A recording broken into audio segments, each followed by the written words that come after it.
नमस्कार दोस्तों, आज हम लोग राष्ट्रपति से संबंधित महत्वपूर्ण अनुच्छेद को देखेंगे। अनुच्छेद को इंग्लिश में आर्टिकल भी बोलते हैं। देखिए, राष्ट्रपति से संबंधित आर्टिकल को दैट मीन्स अनुच्छेद को एक एक करके पढ़ते हैं। Article number 52। आर्टिकल नंबर 52 कहता है कि भारत का एक राष्ट्रपति होगा।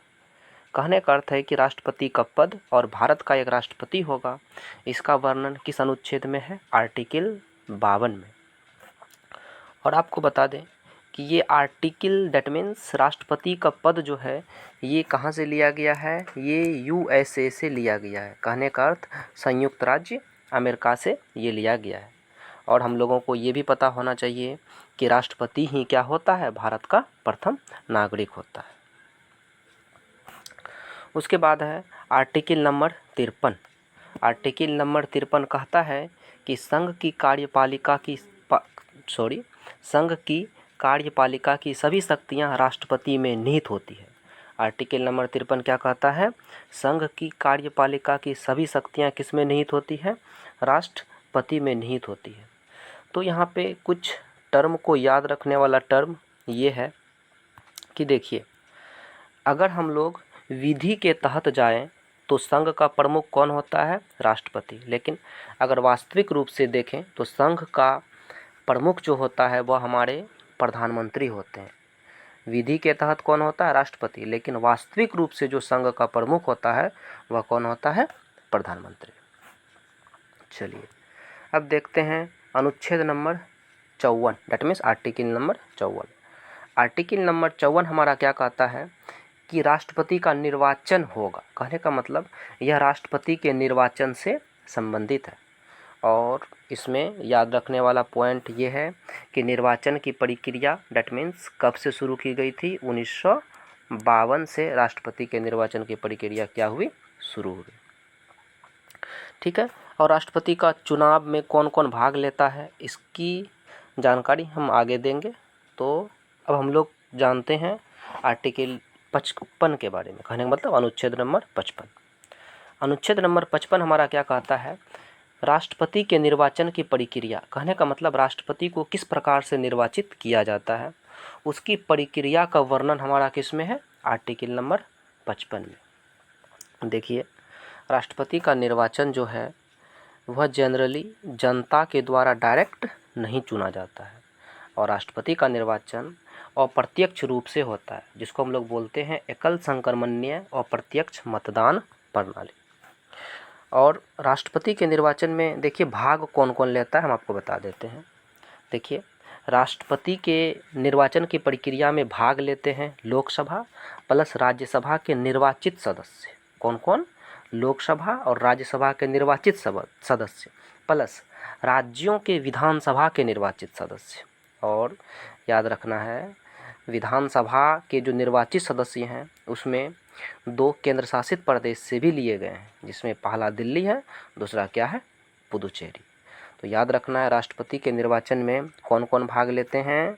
लोकसभा प्लस राज्यसभा के निर्वाचित सदस्य, उसके बाद राज्यों के विधानसभा के निर्वाचित सदस्य। ये राष्ट्रपति के निर्वाचन की प्रक्रिया में क्या लेते हैं?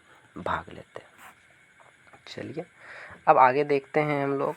आगे है आर्टिकल नंबर 56। आर्टिकल नंबर 56 हमारा क्या बताता है?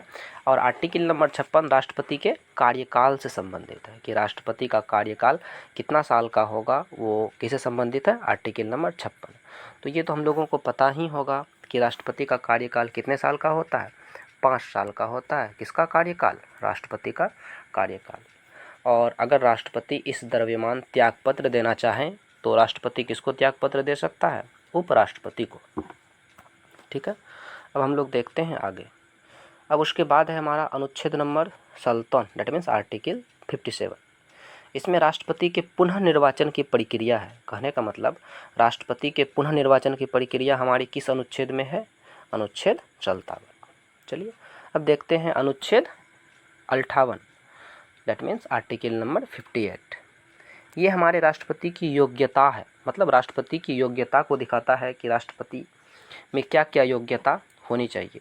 तो कुछ योग्यता के बारे में हम आपको बताते हैं। देखिए, सबसे पहले तो योग्यता के बारे में बता दें कि वह भारत का नागरिक तो होना ही चाहिए, लेकिन उसका न्यूनतम उम्र कितना होना चाहिए? 35 साल। अगर कोई भी भारत का नागरिक 35 साल से कम है तो सबसे पहले वो तो राष्ट्रपति बन ही नहीं सकता है। तो राष्ट्रपति के निर्वाचन में मतलब कहने का अर्थ है कि राष्ट्रपति के लिए योग्यता क्या होना चाहिए? भारत का नागरिक होना चाहिए, 35 साल का होना चाहिए और कोई भी लाभ के पद पर नहीं होना चाहिए।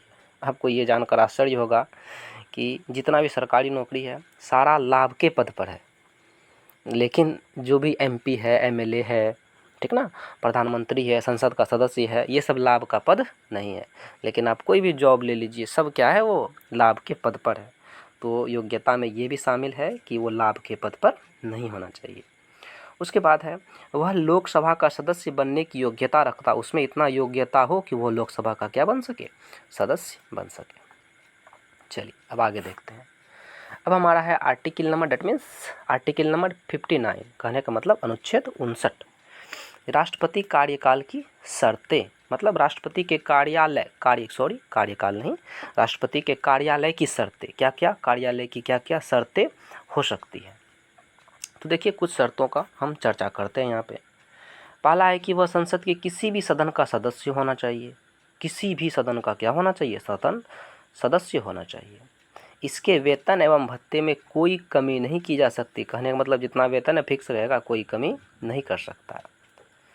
उसके बाद है राष्ट्रपति कार्यालय सदैव राष्ट्रीय राजधानी और सर्वोच्च न्यायालय के समीप होना चाहिए। कहने का अर्थ है जहाँ पे सर्वोच्च न्यायालय हो या जहाँ पे हमारा राष्ट्रीय राजधानी हो उसके समीप होना चाहिए। किसका कार्यालय? राष्ट्रपति का कार्यालय। उसके बाद है भारत का राष्ट्रपति सदैव सरकारी आवास भत्ते का भागीदारी, कहने का मतलब उसको सरकारी आवास भी मिलना चाहिए, सरकारी भत्ता भी प्राप्त होना चाहिए। किसको? राष्ट्रपति को। अब हम लोग देखते हैं अनुच्छेद नंबर 60, कहने का अर्थ है आर्टिकल नंबर 60।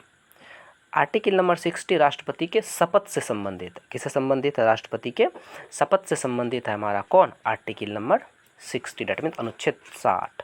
अब आपको बताते हैं शपथ के बारे में कुछ। तो आर्टिकल को मतलब राष्ट्रपति को शपथ कौन दिलाते हैं? ये तो हम लोगों को पता होगा, चीफ जस्टिस ऑफ इंडिया। कौन दिलाते हैं? चीफ जस्टिस ऑफ इंडिया राष्ट्रपति को क्या दिलाते हैं? शपथ दिलाते हैं। उसके बाद है अनुच्छेद नंबर 61, कहने का अर्थ है आर्टिकल 61। आर्टिकल 61 देखिए क्या कहता है? राष्ट्रपति का कार्यकाल पूरा होने से पहले अगले राष्ट्रपति का निर्वाचन प्रक्रिया पूरा हो जाना चाहिए। तो राष्ट्रपति का कार्यकाल हम लोग पढ़े हैं भी 5 साल का होता है। तो मतलब पहले जो राष्ट्रपति है उसका कार्यकाल पूरा होने से पहले अगले राष्ट्रपति का मतलब जो आने वाला राष्ट्रपति है उसका निर्वाचन की प्रक्रिया क्या होना चाहिए? पूरा होना चाहिए। ये कौन बताता है? Article number 61। तो सबसे लास्ट आर्टिकल हम लोग पढ़ते हैं। तो सॉरी यहाँ पे कुछ मिस पॉइंट है जो कि आर्टिकल नंबर 61 है। तो यहाँ पे आर्टिकल नंबर 61 होना चाहिए राष्ट्रपति पर महाभियोग। तो ये यहाँ पे गलत हो गया है, ये पॉइंट क्या है हमारा? गलत है। तो आर्टिकल नंबर 61 क्या कहलाता है? राष्ट्रपति पर महाभियोग से संबंधित है। ये इससे संबंधित है महाभियोग, जो कि कहाँ से लिया गया है? हमारा USA से लिया गया है। डेट मीन्स संयुक्त राज्य अमेरिका से महाभियोग लिया गया है। उसके बाद है हमारा आर्टिकल नंबर 72, राष्ट्रपति को क्षमा दान करने की शक्ति। कहने का मतलब किसी भी मतलब है जैसे किसी को फांसी का सज़ा हो गया, अब उसकी सज़ा को माफ़ करना है तो एक राष्ट्रपति ही कर सकते हैं। तो क्षमा राष्ट्रपति कर सकते हैं, जिसका वर्णन कितना नंबर पे है? आर्टिकल नंबर 72 पे है। और ये जो लिखा हुआ है यहाँ पे आर्टिकल नंबर 61, राष्ट्रपति का कार्यकाल पूरा होने से पहले अगले राष्ट्रपति का निर्वाचन प्रक्रिया पूरा होना चाहिए। दरअसल ये संबंधित है आर्टिकल नंबर 62 से। किससे संबंधित है? आर्टिकल नंबर 62 से।